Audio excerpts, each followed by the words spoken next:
Bismillahirrahmanirrahim. Assalamualaikum warahmatullahi wabarakatuh. Alhamdulillahi rabbil alamin. Wassalatu wassalamu ala ashrafil anbiya'i wal mursalin Sayyidina Muhammadin wa ala alihi wa ashabihi ajma'in. Faqala Allah ta'ala fi kitabihil karim ba'da a'udzu billahi minasyaitonir rajim.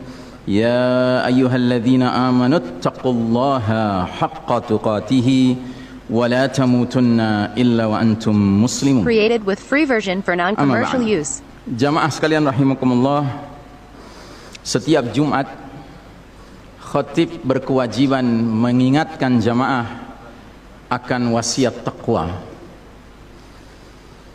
Dan alhamdulillah kita berada di syahrul taqwa, di bulan ketakwaan.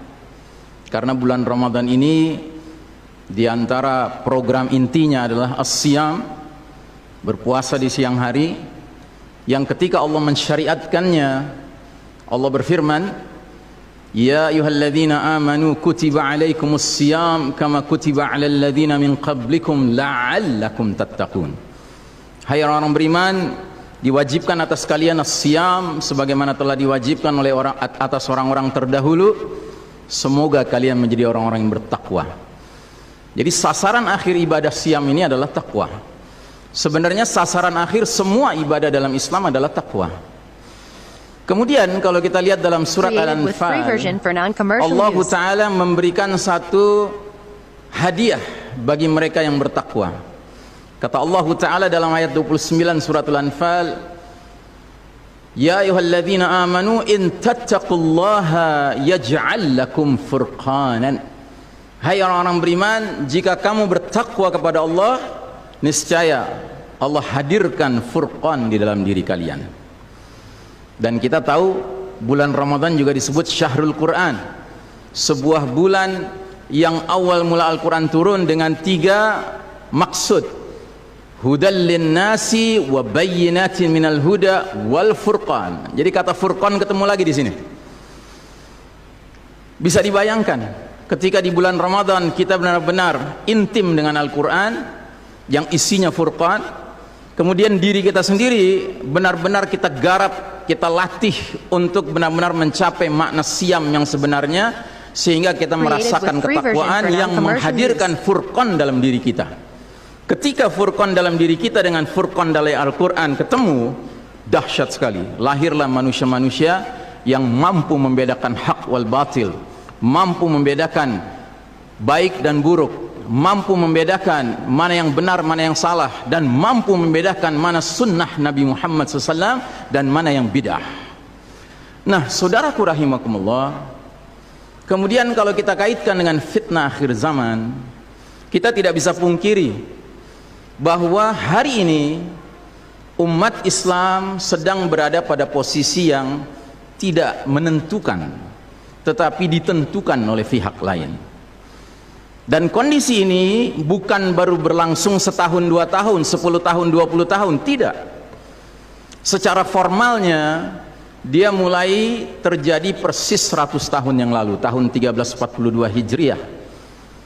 Ketika itu berlakulah sebuah sunnatullah, sunnah Allah, hukum Allah, yang disebut dengan istilah sunnatut tadawul, sunnah pergiliran.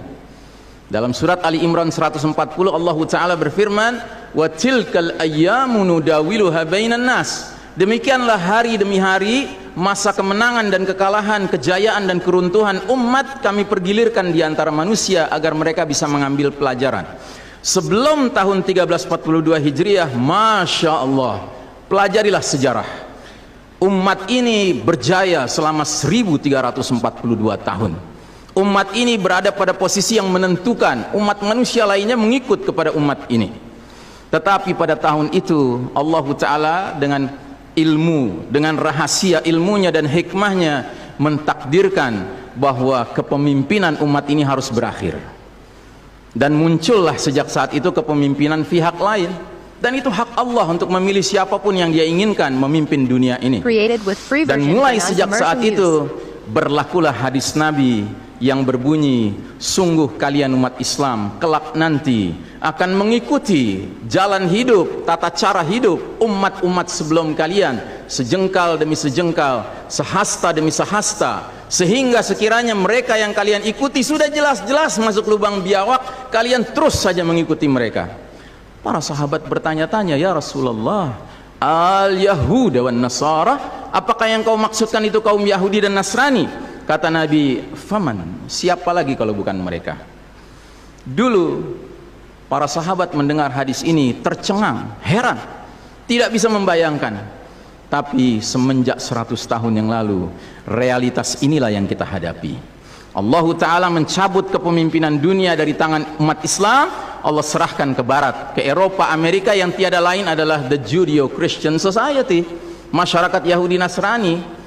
Dan sejak saat itu berlaku lagi hadis yang lain lagi yang berbunyi, la tunqadanna ural islami urwatan urwatan fa kullu man taqadat urwatun tashabbatha an-nas billati taliha fa awwaluhunna naqdan al-hukmu wa akhiruhunna as-salah.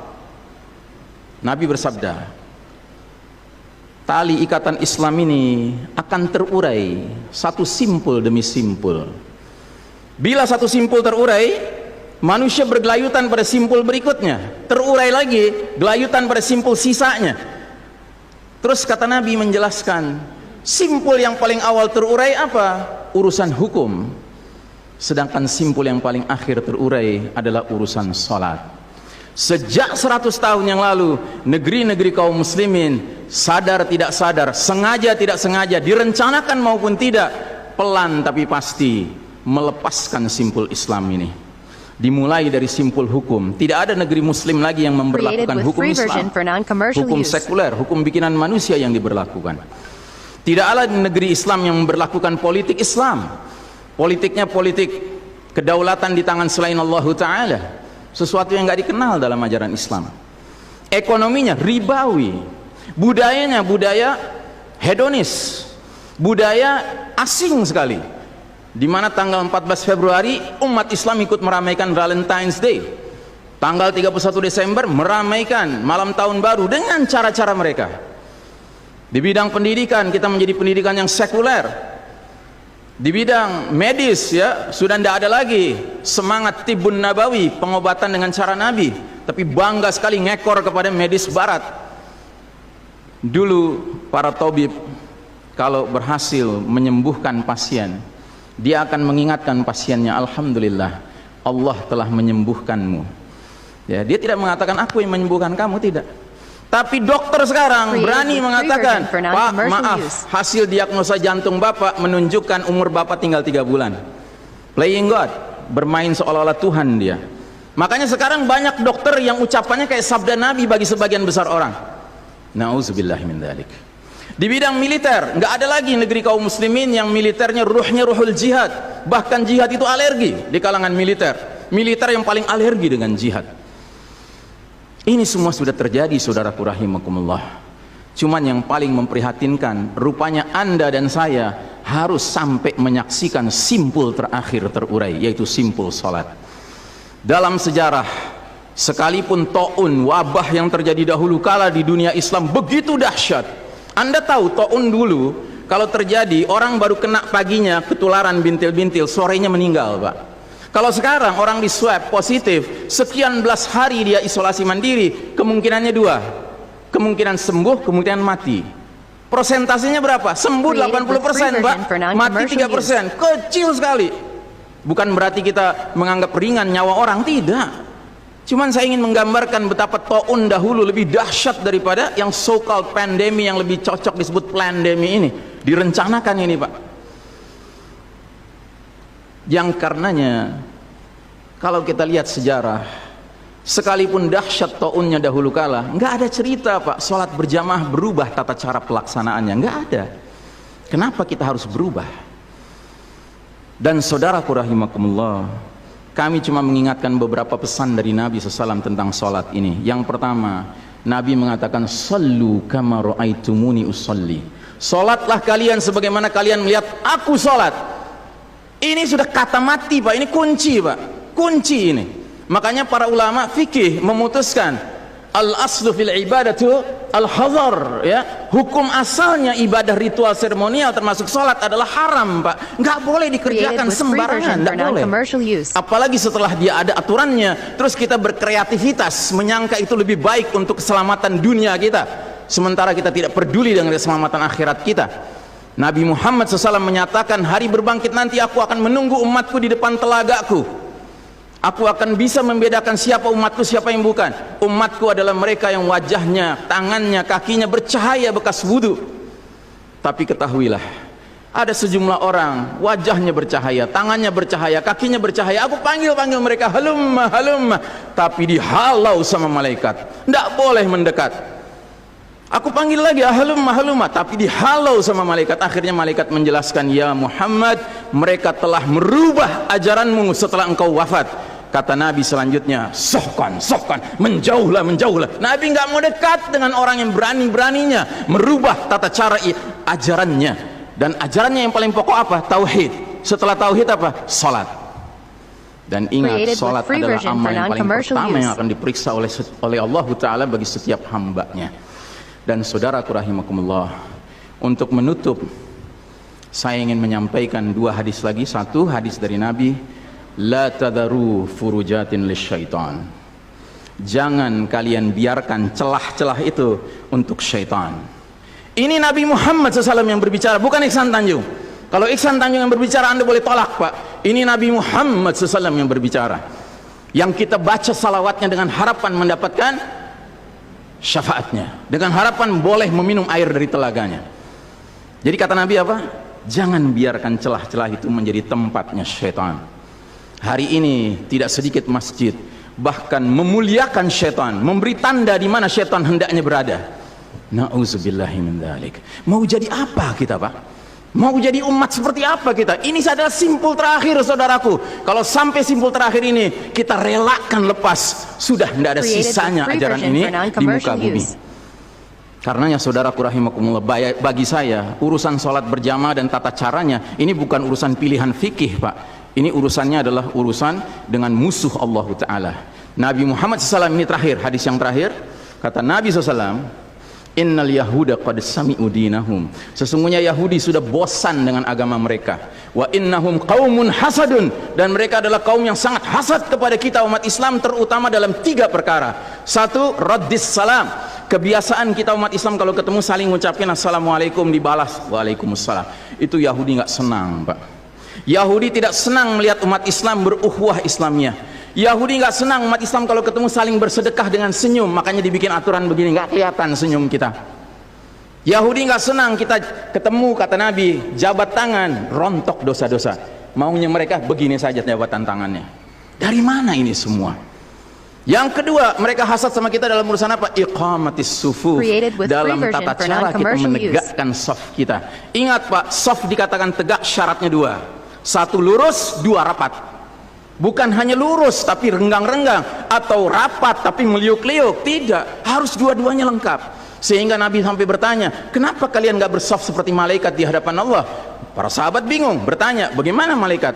Kata Nabi, mereka mendahulukan saf awal dan mereka saling rapat satu sama lainnya. Jadi Nabi itu bangga kalau umat Islam sholatnya seperti para malaikat di hadapan Allah Ta'ala. Harusnya itu menjadi kebanggaan kita juga. Dan harusnya kita tersinggung kalau ada pihak yang berusaha untuk mengacak-acaknya. Dan yang terakhir, yang ketiga, Yahudi itu hasad sama kita dalam urusan apa?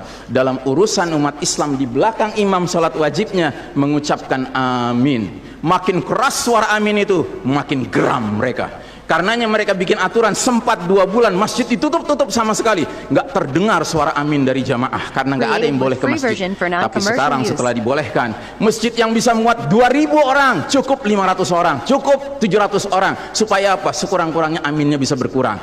Maka sekarang pertanyaan besarnya adalah, untuk siapa kita sholat?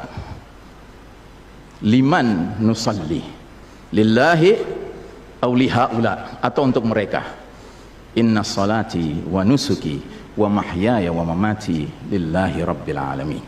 Mudah-mudahan apa yang saya sampaikan tidak membuat bapak dan ibu makan nggak kenyang, tidur nggak nyenyak, tetapi semakin sadar betapa kita sedang hidup di era penuh fitnah di akhir zaman, dan musuh-musuh Allah sedemikian sistematis, sedemikian terencananya membuat kita sadar tidak sadar meninggalkan din kita.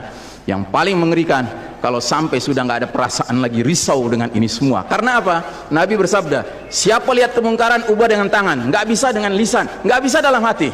Dalam hati itu maknanya apa? Ingkari itu sebagai kebenaran, itu mungkar. Created Dan with free itu kata version for Nabi non-commercial use. selemah-lemahnya iman.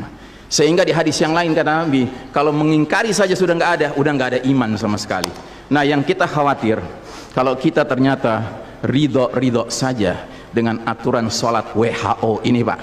Padahal harusnya kita sholat dengan cara Nabi Muhammad SAW, bukan caranya Tedros atau Bill Gates, tidak. Nabi Muhammad SAW adalah contoh teladan kita.